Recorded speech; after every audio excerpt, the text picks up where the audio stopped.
কে? ওর wife, ওর নাম খেয়া। What? তোমার ওয়াইফ মানে? তুমি বিয়ে করছো?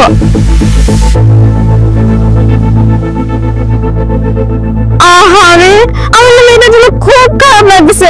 মেয়েটার ভাগ্যটা কতটা খারাপ দেখো। মেয়েটা তোমাকে বিয়ে করা লাগছে। আমি তো আসলে জীবনে বিয়ে করতে পারবা না, তাও তো মেয়েটা তোমাকে বিয়ে করছে। কিন্তু আমার কেন যেন মনে হইতেছে যে মেয়েটা নিজেই পায়ে নিজেই কুড়াল মারছে। তোমার জন্য খুব খারাপ লাগতেছে। পরিচয় করে দিতে তো ভুলেই গেছিলাম। ওর নাম হচ্ছে আবু। জানো ও আমাকে বিয়ে করার জন্য কি না করছে আমি তোমাকে বলে বোঝাতে পারবো না। শেষমেশ সবাই বাসার মধ্যে প্রস্তাব পাঠিয়েছে।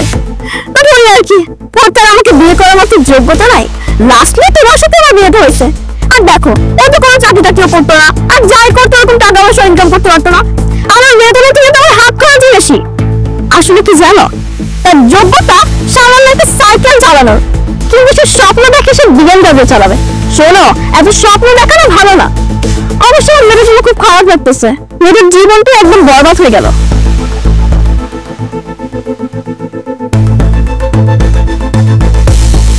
আরে যে দেখো আমি কাকে বিয়ে করেছি, সে মাস শেষে লাখ লাখ টাকা ইনকাম করে, তার কয়েকটা ফ্যাক্টরি আছে। আর তোমার যোগ্যতা কি? মাস শেষে তো খালি কয়েক হাজার টাকা ইনকাম করো। তুমি না এরকম ফ্যাক্টরিতে চাকরি করবে, মাস শেষে 2-3 হাজার টাকা বেতন। আচ্ছা তোমার খরচ কিভাবে চালাও? আরে মেয়েটা কি ঈদের মধ্যে জামা কাপড় কিনে দেয় নাকি পুরনো জামা কাপড় পরে রাখে? তাই রে, তোমার কি সমস্যা? হ্যাঁ, আমার হাজবেন্ড আমাকে যেভাবে খুশি সেভাবে রাখবে। তোমার সমস্যা কি? হ্যাঁ, তুমি ভালো আছো, তুমি তোমার মধ্যে থাকো। আরে আমার সোনা বোনটা, তুমি মনে হয় রাগ করছো, কিন্তু মাঝে মাঝে একটু সত্যি কথা বলতে হয়। সত্যি কথা তুমি বিশ্বাস করে নাও না, মানিয়ে নাও। কি আর করার, তুমি বিয়ে করছো এমন একটা মানুষকে, কথা তো তোমাকে শুনতেই হবে। হ্যাঁ বেলি, এদের সাথে কথা বলে সময় নষ্ট করার মতো সময় আমাদের আছে? চলো যাম। চল, বাই।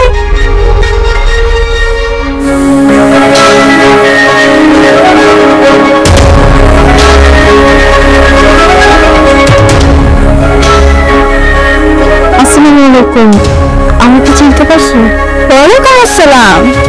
আর তোমাকে আমি না চিনে থাকবো কিভাবে? হ্যাঁ থাক, বাদ দাও। কিভাবে ঘুমের বাড়িতে আসলে? আমি তোমার সাথে কিছুক্ষণ একটা কথা বলতে চাই, খুব জরুরি কথা। তোমার কাছে একটু সময় হবে? আচ্ছা চলো, ভিতরে চলো।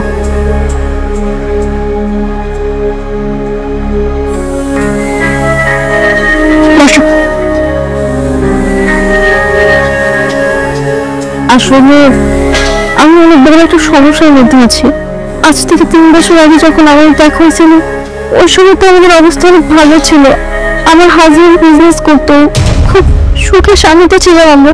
কিন্তু এই 3 বছরের মধ্যে কিভাবে যেন আমাদের পুরোটা ব্যবসা শেষ হয়ে গেল। আমরা এখন বলে গেলে পথের ফকির। আমার হাজবেন্ড কোনো চাকরিও খুঁজে পাচ্ছে না। আমি অনেকের মুখেই শুনছি যে তোমার নাকি মানুষজনকে হেল্প করো। তাই ভাবলাম আমি তোমার কাছে আসি হেল্প করতে। তোমাদের অফিসে যদি কোনো জব করার জন্য মানুষের প্রয়োজন হয়, তাহলে প্লিজ আমার হাজবেন্ডকে নিয়ে নাও না। আমরা কি করবো কি না করবো, কিভাবে বেঁচে থাকবো, আমি কিচ্ছু বুঝতে পারতেছি না। হ্যাঁ, তুমি ঠিকই শুনেছ। একটু বসো। আবির, আবির। হ্যাঁ বলো। বেরিয়ে আসছে। আর তোমার অফিস থেকে কোনো ভ্যাকেন্সি খালি আছে? হ্যাঁ আছে তো, কেন?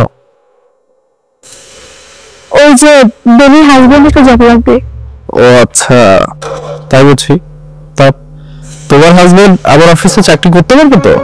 জানো তো আমার অফিসটা গার্মেন্টসের, ওইখানে সবার সাথে মনে হয় কাজ করতে পারবে না। আর কাজ করতে পারলে তোমার ভীষণ কষ্ট হবে, তাই না? দেখো আমি জানি আমি ভুল করছি, কিন্তু 3 বছর আগে তো আমাদের দিনকাল অনেক ভালো যেতেছিল, অনেক টাকা পয়সা ছিল। তখন তো আমাদের অনেক বেমার ছিল, তাই না? তাই তোমার সাথে এরকম ব্যবহার করেছি আমরা। কিন্তু এখন তো আমরা বুঝতে পারতেছি যে আসলে আমরা যা করছি সবটা ভুল করছি। তুমি আমাদেরকে ক্ষমা করে দাও। কিন্তু আমার একটা কোয়েশ্চেন আছে, 3 বছর ভিতরে তুমি এত কিছু অর্জন কিভাবে করলে? তুমি না, তোমরা। আমার এই সফলতার পিছনে খেয়ার হাত আছে। খেয়া যদি আমার পিছনে না থাকতো, আমাকে এইভাবে সাপোর্ট না দিত, তাহলে আজকে আমি এই জায়গায় আসতে পারতাম না। তো তোমাকে অসংখ্য ধন্যবাদ। তোর কি মনে আছে 3 বছর আগে একটা কথা বলেছিলে, আবার নাকি সাইকেল চালানোর যোগ্যতা, আমি বিএমডব্লিউ স্বপ্ন দেখি। হ্যাঁ, তোমার ওই কথার কারণে আজকে আমি এই পর্যন্ত আসতে পেরেছি। আমি সেদিনই প্রতিজ্ঞা করেছিলাম যে একদিন হলেও আমি আমার বউকে বিএমডব্লিউ তো উঠাবো। আজকে উঠাতে পেরেছি, আর এখন আমার কাছে বিএমডব্লিউ সবচেয়ে দামি গাড়িটা আছে। Thank you so much. সেদিন তুমি যদি ওই কথাটা না বলতা, তাহলে হয়তো আজকে এই জায়গায় আমি আসতে পারতাম না। তুমি আমার জন্য এত উপকার করেছো, আমি সামান্য জব দিতে পারবো না তোমার হাজবেন্ডকে? অবশ্যই দিব। চলে খেয়া ওর হাজবেন্ডের সাথে কথা বলো, কালকে অফিসে আসতে বলো, আর তুমি যেই পোস্টটা দেওয়ার যোগ্য মনে করো সেই পোস্টটা দিও, আর যত স্যালারি ইচ্ছা ওটাই ধরো। আবার একটা কাজ আছে, আমি বের হলাম।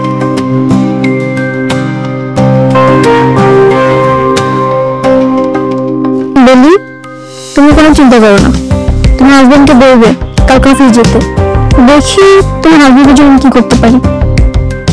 ঠিক আছে, তাহলে আসি। হ্যাঁ।